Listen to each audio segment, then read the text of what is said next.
We're up here because Sandy shared with Pastor Francis about how sad she feels for people that are missing out on the fullness of God's blessings. As Christians, we are challenged every day to put God first, to give him his rightful place in our lives throughout each day. Some areas are easier to hand over than others. Pastor Francis shared a story about a little boy at a birthday party who shouted, "I want the biggest piece of cake." His mommy said, "It's not polite to ask for the biggest piece of cake." The little boy then said, "Then how do I get it?" I remember that story because it opened my eyes to the stinginess in my heart. Dan and I did not grow up in Christian homes. We got married in our early 20s and were always okay, but never ahead of the game financially. We had 3 kids when Dan injured his back, had surgery, and was out of work. A couple years later, our marriage was on the rocks, and then everything fell apart. God finally got our attention, and in our 30s, we were rescued by Jesus. God saved my life, and gave a new life to our marriage and family, which is a whole other story. By God's grace, we did not lose our home during that time, but we were broke. We went to a Bible teaching church, and one time someone left groceries on our porch. I remember saying to Dan, "I hope I can be that generous someday." Although we hadn't been taught about the principles of giving the first tenth of our income to God, I had a desire to do just that. Dan did not share this desire, but agreed that it would be okay to tithe on the income from my part-time job.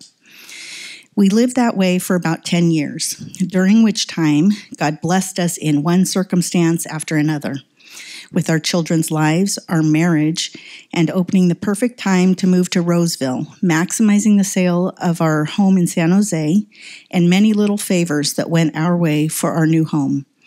Although we pretty much stayed away from debt, we still never had any savings. I told Dan, it's as if we have holes in our pockets. It didn't matter how much or how little we earned, it was always the same. If we started to gain financially, the car would need a repair, or the water heater went bad, or any number of circumstances that kept us from getting ahead financially. Then in 2004, we came to the Rock.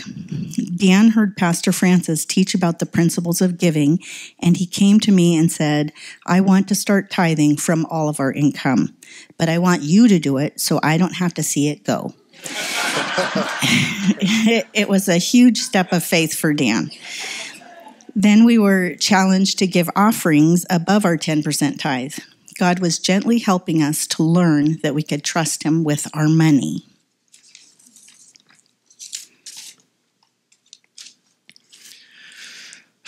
When the Holy Spirit finally convicted me that all we had, including our money, was his, we began to tithe on all of our income.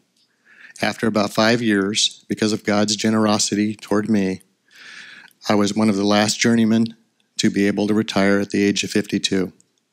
If I had been a year younger, I would have had to work an additional 10 years before retiring with fewer benefits. God blessed me to retire at a young age, and thankfully Pastor Bob twisted my arm to go on a mission trip. Since that first trip to Nicaragua, I've also served in Mississippi and 4 times in Haiti. God's plan for my life has been an exciting surprise to me. We no longer feel like we have holes in our pockets. Car repairs and the usual household maintenance still occur, but instead of just getting by, we've been able to go on mission trips and help others. We are incredibly blessed by God with our growing family, with our friendships, and with our health, and with our very lives. I still struggle to be a cheerful giver, but God's generous, and he's helping us learn to be generous too. We know that just because of our willingness to stand up here in front of all of you, God will bless us, not with money, but with the growth in our relationship with him. He delights in our obedience. Do not store up for yourselves treasures on earth, where moth and rust destroy, and where thieves break in and steal. But store up for yourselves treasures in heaven, where neither moth nor rust destroys, and where thieves do not break in or steal. For where your treasure is, there your heart will be also. Matthew 6:19-21.